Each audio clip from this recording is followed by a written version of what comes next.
So, what is the difference between somebody who's practicing yoga regularly and somebody who's not practicing yoga regularly in terms of dealing with the stress? And a lot of people come across very cool persons, especially if you see people in the yoga space.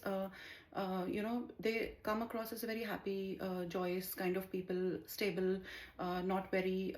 Not dealing with all those extreme emotions, not a lot of overwhelm, not a lot of low down, and that doesn't mean that we don't have stress in our life. So even for the yoga teachers, we cannot say that, because we are practicing yoga, the stress doesn't exist for us. Stress is everywhere for all of us. What makes a difference between somebody who's practicing yoga and who's not is the way you learn to deal with the stress. So a lot of in my classes, people come and they talk a lot about how much stress they're dealing with, how are they dealing with a lot of up and down of those emotions.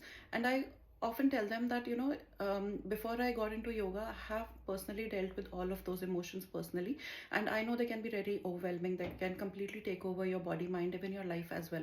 But what makes a difference is when you practice yoga, you learn to come to a state of balance. So extreme emotions don't hit you that much, and somewhere you stay in a state of clarity in your thought, and from that space of clarity of thought, you can take the right decisions.